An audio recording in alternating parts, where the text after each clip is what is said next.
Welcome. I've got new evidence for you that the shift has really shifted and we are awake in our consciousness to a brand new awareness. Also, the hero and the heroine in you get a tutor starting this week, which is going to be really a game changer. So hi, I'm Judith Royal, archetypal astrologer. Welcome to your astrological weather forecast for the week of April 23rd to 29th, 2018.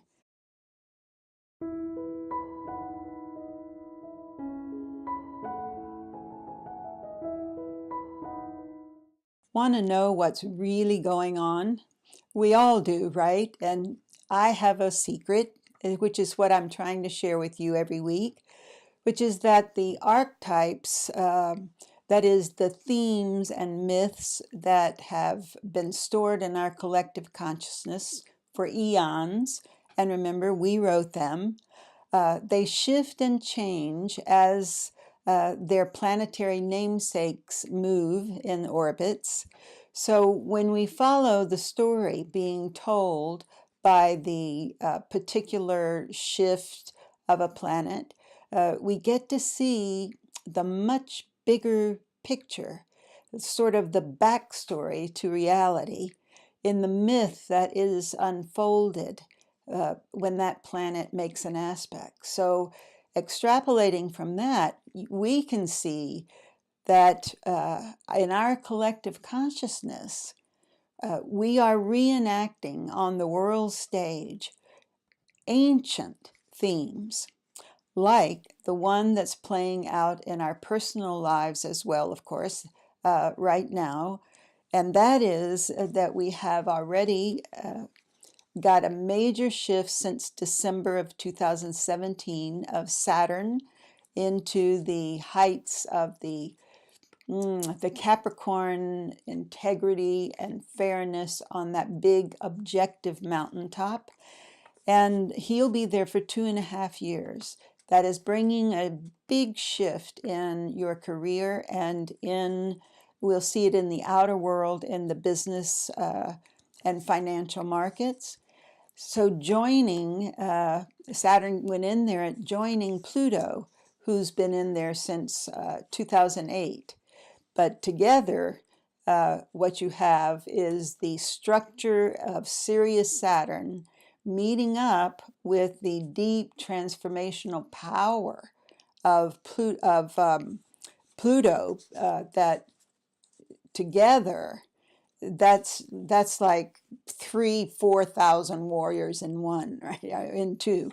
So I want to tell you a story, and as you listen to it, I want you to hear the archetypal theme, yes, but also how it has resonated in your life, because Chiron has just shifted into the sign of Aries. And he has been in Pisces since 2011. So this is going to echo back in our lives to 2011, when also Uranus, moving at the same time in 2011, went into Aries. They are doing the same dance again this week and next, and they are going to change signs together in sync once again.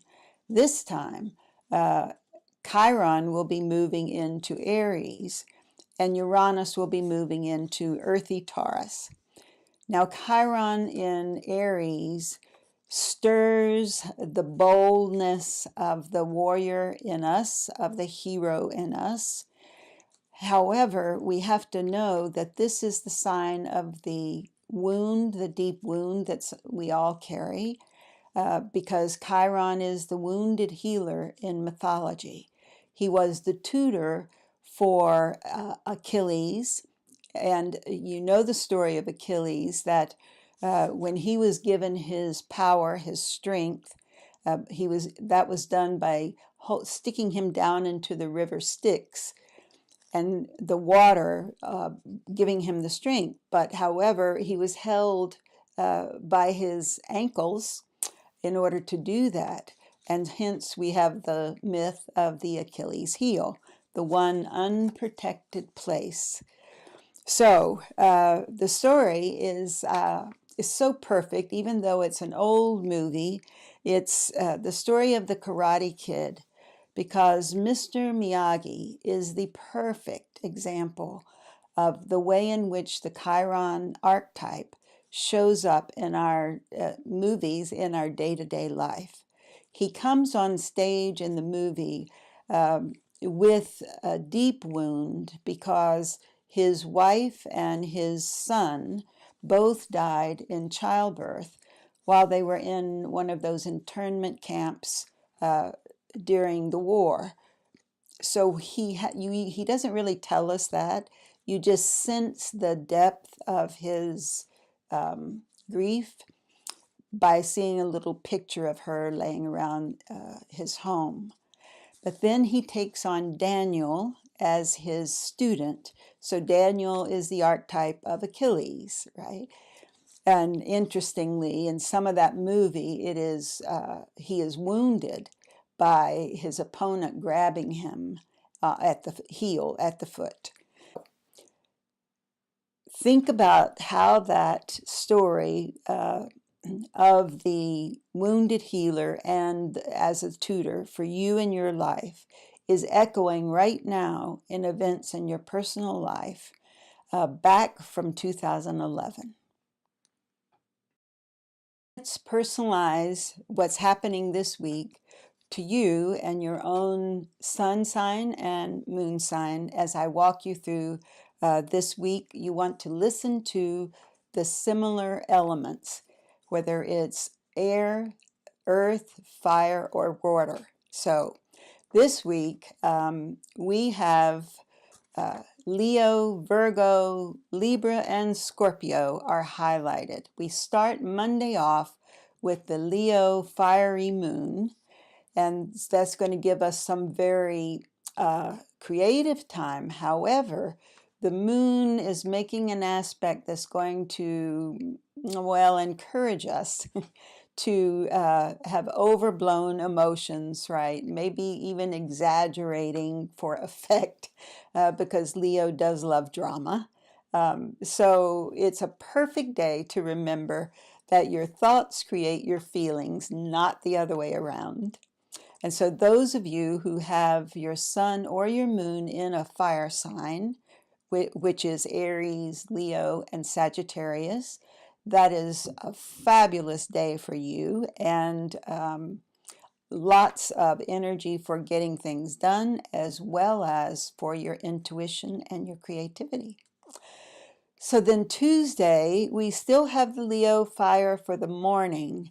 Then we shift to down to earth, let's get organized Virgo for the afternoon. But in the morning, before we get to the Virgo, we have that Leo fire making an incredible harmonious trine with both Uranus. He's just going to aspect a lot of the planets on that one morning. So batten down the hatches. Tuesday morning is always loaded because remember it's Mars Day, so it's always full of action.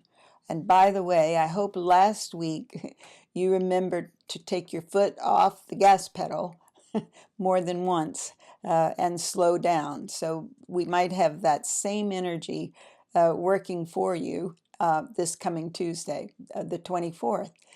And you may not be inclined to settle down now in your relationships, because also on Tuesday, Venus, the goddess of love, is going to move into the sign of Airy Gemini. She's not just her most flirtatious self there. It's really that in your relationships, you're going to want a lot more variety. You want to spice things up a little bit, because the thing that Venus and Gemini will not tolerate is boredom. So remember that and put some spice in your relationship for the coming 4 weeks, actually. And by the way, for those of you who are an air sign, which is Gemini, Libra, and Aquarius, this is the first time that we have had a planet in an air sign since February the 11th. So when we get to that deep dive in Scorpio, you'll see this is the one thing that is going to give us an oxygen tank. Everybody, that is. So on that day, we have February 11th, we have a very lighthearted morning, and then we have a very productive afternoon. Wednesday, we are in the Virgo Earth for the whole day, and here there's a lovely thing going on in which your daydreams can get practical feet. But first, you must throw off any wet blanket feelings. Don't let things discourage you. It's just a dream. Thursday, we have Virgo Earth all morning, and then we have the Libra air coming in the evening's moon. Now, Thursday is a rocket day. Put a big caution sign there because it is the day that warrior Mars catches up to powerful Lord of the underworld. And these are two very strong fighting forces, neither of whom will give way to the other. So this can be a time of enormous ego conflicts. And I want you to use that energy, however, to really get things done. The worst thing you could do is try to just sit around on Thursday. That won't work. So you've got to spend this energy in a positive way, or you end up with some burst of ego dispute.